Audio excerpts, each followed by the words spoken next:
තවද සමගි ජනබලවේගයේ පක්ෂයේ පාර්ලිමේන්තු මන්ත්‍රී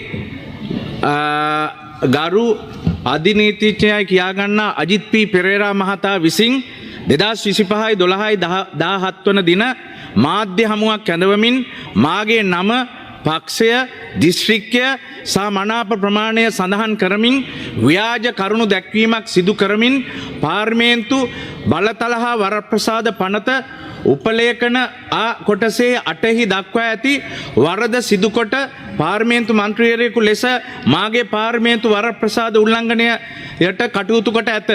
මෙම තත්ත්වය යටතේ මාගේ පාර්ලිමේන්තු වරප්‍රසාද උල්ලංඝනය වී ඇති බැවින් එහ සම්බන්ධ සියලු දෙනා වරප්‍රසාද කමිටුව හමුවට ගෙන එන ලෙසත් ඒ පිළිබඳව සුදුසු ක්‍රියාමාර්ග ගන්නා ලෙසත් කාරුණිකව ඔබතුමාගේ ඉල්ලමි මේ අවස්ථාව ලබා දීම සම්බන්ධව ගරු කතානායකතුමාට බොහොමත්ම ස්තුතියි. ප්‍රධාන වැඩ කටයුතු ආරම්භයේදී යෝජනා ගරු විපක්ෂ නායකතුමා ඔබතුමා මේ සභාවේදී ගරු මන්ත්‍රීතුමා ඒ වරප්‍රසාද ප්‍රශ්න ඉදිරිපත් කරනකොට මම හිතන්නේ කරන්න බැරි අයුතු ආරෝපණයක් කරා අධිනීතිඥයෙක් යයි කියා ගන්නා අජිත් පෙරේරා මන්ත්‍රීතුමා කියලා. මම හිතන්නේ ඒක නිවැරදි වෙන්නට ඕන. ඒක වැරදි එහෙම කතා කරන එක. එතුමා අධිනීතිඥවරයෙක්.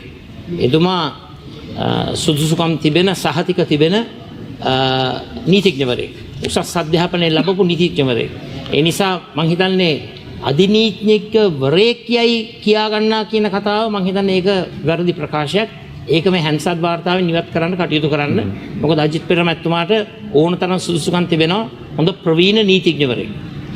ප්‍රධාන වැඩ කටයුතු ආරම්භයේදී යෝජනා ගරු හර්ෂ අවසරතු යම් පැහැදිලි කිරීමක් කරන්න අවසර. ගරු කතානායකතුමනි මේ රටේ අධිනීතිඥ කියලා තනතුරක් නැහැ. හරිද? එහෙම එකක් නැහැ. එහෙම තියෙනවා නම් අජිත් පී පෙරේරා මන්ත්‍රීතුමාට පුළුවන් එයා උසාවි ගියාම නම්බස ලකුණු කරනවනේ. එහෙමනම් අධිනීතිඥ කියලා තමයි උසාවියේ සටහන් වෙන්න ඕන. නමුත් උසාවිය එහෙම සටහන් කරන්නේ නැහැ. ලංකාවේ අධිනීතිඥලා ඉන්නේ නීති දෙපාර්තමේන්තුවේ විතරයි. ඒක නිසා ඒ ගරු විපක්ෂ නායකතුමාට මම සහාය වෙන්නයි මේ පැහැදිලි කිරීම කරේ. බොහොම ස්තුතියි.